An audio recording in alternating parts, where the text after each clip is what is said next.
अच्छा सर, अब इसी इंट्रा ग्रुप एडजस्टमेंट के साथ एक सवाल भी प्रैक्टिस कर लेते हैं। अगेन मेरी आपसे रिक्वेस्ट होगी कि आप पहले मुझे पॉज करेंगे, ये सवाल को खुद से सॉल्व करेंगे और फिर इस वीडियो को देखेंगे। सही है जी, तो स्टार्ट करते हैं। रिक्वायरमेंट में कह रहा है कि भाई आपने प्रिपेयर करने हैं consolidated financial statements as at 31 December 2023। Balance sheet आपको दी हुई है और बैलेंस शीट दी हुई है आपको कोई 31 दिसंबर 2023 की कबीर और उसकी सब्सिडरी की। अच्छा भाई, पीपी की इंफॉर्मेशन दी हुई है, investments, cash, inventory, share capital, retained earning, deferred tax liability, everything. अच्छा भाई, अब अगर मैं नीचे इन्फॉर्मेशन को रीड करूं तो लिख के देता है कबीर लिमिटेड एक्वायर्ड, हम इसको फुल स्क्रीन मोड कर लेते हैं ताकि आपको दिखे proper. Kabir limited acquired Akash 70% shares on January 1, 2023 at a cash consideration of 2350000। देखें ऊपर से भी एविडेंट है। Retained earning at the date of acquisition was ₹1,245,000। ये at the date of acquisition की है, सब्सिडरी की। तो हमने कहा कि सर लेट्स मेक सबसे पहले नेट एसेट्स ऑफ सब्सिडरी। हमने कहा एट एक्विजिशन और एट रिपोर्टिंग। हमने कहा सर शेयर कैपिटल कितना है सब्सिडरी का। हम सवाल में गए, हमने कहा भाई सवाल के अंदर जो हमें शेयर कैपिटल दिया हुआ है वो हमें दिया हुआ है भाई 6 लाख। सही जी, यहाँ पे भी आ गया 6 लाख। अच्छा, इसके बाद हम आ गए रिटेन अर्निंग्स के ऊपर। अच्छा, retained earning at the date of acquisition की दी हुई है आपको 1,245,000 की।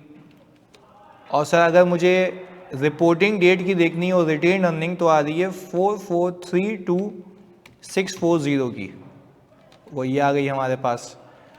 अच्छा भाई सर, अगर मुझे देखनी हो कि इसमें क्या कोई फेयर वैल्यू एडजस्टमेंट है, डेफिनेटली है सर। आपने कहा प्लांट और बिल्डिंग। प्लांट की एडजस्टमेंट आपको दी हुई है कोई 80,000 रुपये की और बिल्डिंग की एडजस्टमेंट आपको दी हुई है 1,50,000 रुपये की। मैंने कहा कि सर अगर हम इसको रिपोर्टिंग डेट तक लाएं तो इंक्रीमेंटल डेप्रिसिएशन भी मुझे ही बुक करना होगा। याद रखिएगा, इस इंक्रीमेंटल डेप्रिसिएशन को जब टैक्स वाला ऐड बैक कराएगा तो उसके ऊपर डेफर्ड टैक्स इनकम भी आप बुक करेंगे, उसी लायबिलिटी को रिवर्स करके जो आपने प्रीवियसली बुक की थी। तो हमने ये कहा कि भाई इसको मैं डिवाइड कर दूं, कितने साल इसकी रिमेनिंग लाइफ है, 10 साल है, तो ये 9 बची होगी। और हमने कहा इसकी 5 है तो इसकी 4 बची होगी। ऐसा ही है, इन दोनों का इंक्रीमेंटल डेप्रिसिएशन ये आ गया। इसके ऊपर जो फॉर ईयर का डेफर्ड टैक्स है वो भी रिवर्स होगा। पीएनएल बना रहे होते तो डेफर्ड टैक्स इनकम बुक करते आप लोग इन दोनों के ऊपर, ये आ गया जी। फिर मैंने कहा सर इसको यहाँ क्लोज नहीं करेंगे, देखेंगे क्या कोई ऐसी इन्वेंट्री है जो सब्सिडरी ने किसको बेची हो, पेरेंट एंटिटी को। आई जी देखते हैं, यहाँ पे लिखा हुआ है during the year Kabir limited sold, यानी Kabir limited parent to subsidiary है, तो चौथी एडजस्टमेंट हमारे लिए रेलिवेंट है। Akash limited sold goods to Kabir limited at a price of ₹80,000, यानी कह रहा है कि भाई आकाश लिमिटेड ने यानी सब्सिडरी ने कबीर लिमिटेड को 80,000 रुपये की सेलिंग प्राइस के गुड्स बेचे हैं, जिसके ऊपर उसने मार्जिन चार्ज करके बेचा था 20% का। 45% of the goods are still held in inventory of Kabir limited. तो सर हमने कहा अनरियलाइज्ड प्रॉफिट ऑन इन्वेंट्री अगर मैं बुक करूं यहाँ पर, तो यहाँ पे मैं उसकी वर्किंग भी कर लेता हूँ आप लोगों के लिए। मैंने कहा 80,000 का, सही है जी, 20% is margin if I am wrong, तो इसके बाद ये आ गया 45% of the goods are still held in inventory of Kabir limited. Okay जी, 45% है। तो हमने कहा कि सर आप सबसे पहले 80,000 का 20% का 45% करें, तो ये आ गया आपका अनरियलाइज्ड प्रॉफिट, क्योंकि 45% नहीं बिकी। अच्छा आप प्लीज एक मिनट सुनिएगा, हमने कहा डेफर्ड टैक्स एसेट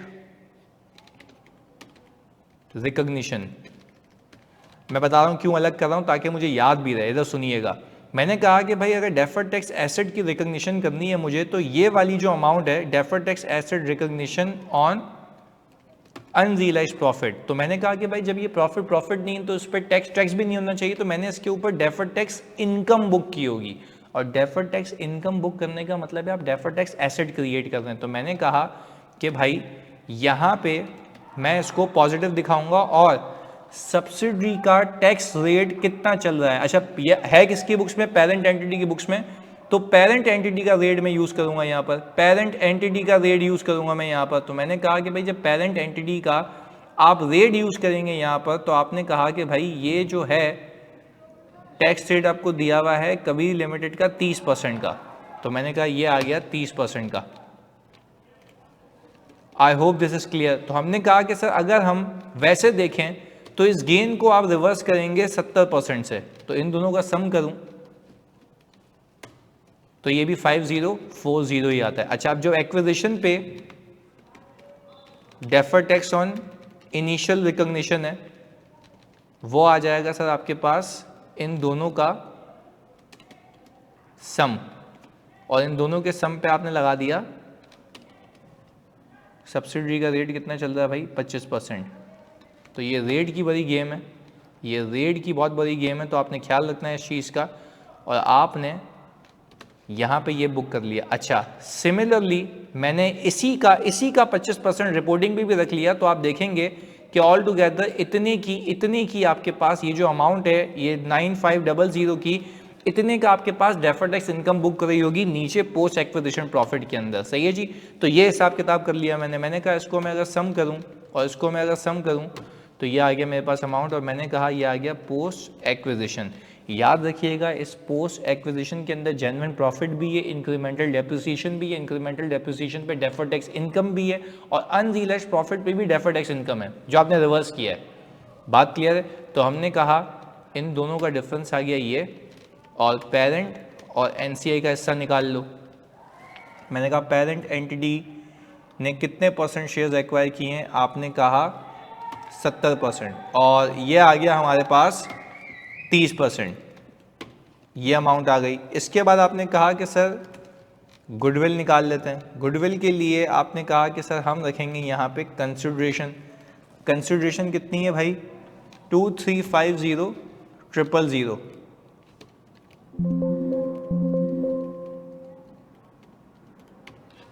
और हमने कहा नेट एसेट्स का 70%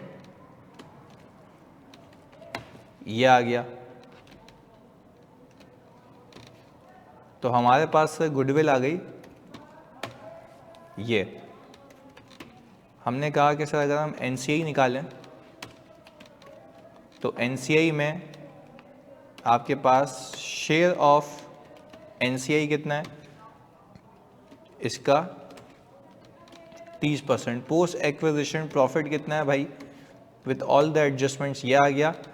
तो रिपोर्टिंग डेट की एनसीआई ये आ गई आपके पास। अच्छा जी, इसके बाद सर आप बना लें अपने पास ग्रुप रिजर्व। अच्छा भाई, ग्रुप रिजर्व में आपने डाल दिया retained earnings of parent entity. अच्छा, retained earning of parent entity, आप सवाल में गए, हमने कहा सवाल में आ दिया 6085,500, 6085,500 ये आ गया आपके पास। आपने डाल दिया यहाँ पे पोस्ट एक्विजिशन। पोस्ट एक्विजिशन आपके पास कितना है भाई सर, इसके अंदर सब है, सब अगेन रिपीट कर रहा हूँ, अनरियलाइज रिवर्स भी हुआ है सब्सिडरी वाला, उस पर डेफर्ड टैक्स इनकम का बेनिफिट है वो भी आ गया, क्योंकि सिंपल सी बात है करंट टैक्स चार्ज हो चुका होगा, पर जो इनकम नहीं है उस पर टैक्स भी नहीं होना चाहिए, तो आपने डेफर्ड टैक्स इनकम बुक की होगी। फिर हमने कहा अनरियलाइज प्रॉफिट अगर पेरेंट टू सब्सिडरी है।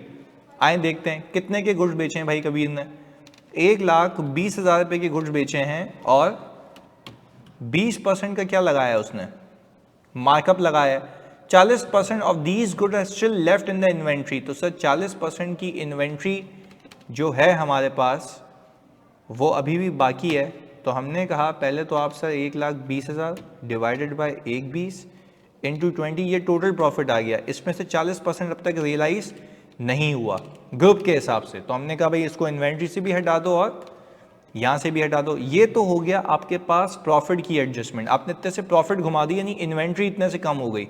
But sir if you talk about, तो आपने यहाँ पे डेफर्ड टैक्स इनकम बुक करनी है ऑन अनरियलाइज प्रॉफिट। तो मैंने इसके ऊपर, हाँ भाई किसकी बुक्स में पड़ी हुई है ये, तो आपने कहा कि सर आपने रेट यूज़ किया होगा 30%। ऊपर का रेट एक बार रीचेक कर लूँ,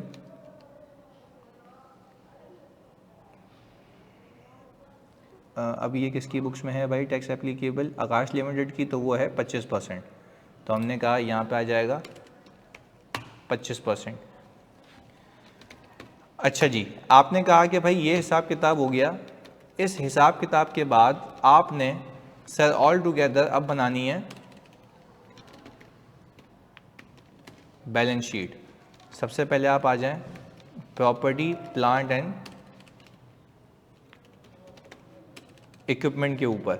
सवाल में गया मैंने देखा पीपी आपके पास 456700 है और आपने कहा 4356700 है। 4356700 4567000 और आपने कहा कि सर इसके अंदर आप ये प्लांट की एडजस्टमेंट कर लें, ये वाली एडजस्टमेंट कर लें तो कहानी सही हो जाएगी। क्या आ गई? आपने कहा कि सर अगर हम गुडविल निकालें, तो आपने कहा भाई गुडविल आ गई है। अच्छा भाई, इसके बाद आपके पास क्या मौजूद है? इन्वेस्टमेंट तो आपने कटा दी। कैश आ गया 1 2 3 4 500, कैश आ गया 1 2 3 4 500 प्लस आपने कहा कि सर 1357950 आपने कहा ये आ गई अमाउंट। और इसके बाद आप आ जाएं इन्वेंट्री पे। अच्छा भाई, इन्वेंट्री पे आपने ज़रा मोहतात होकर देखनी है बातें। इन्वेंट्री आ रही है 234000 की और 5 लाख रुपए की। इसमें सर इसमें आप ये हटा दें, सही है जी, ग्रॉस इन्वेंट्री। अच्छा भाई, फिर आप इसमें से ये हटा दें क्योंकि 2000 क्यों नहीं, वो डेफर टैक्स का इम्पैक्ट है, वो एसेट लायबिलिटी आपस में नेट होंगे, वो ये आ गया जी। हमने कहा सर इसके बाद अगर मैं इसका सम करूं तो ये अमाउंट बनती है। हमने इसके बाद सर शेयर कैपिटल पिक किया, सब्सिडरी का नहीं बल्कि पेरेंट का 1 मिलियन,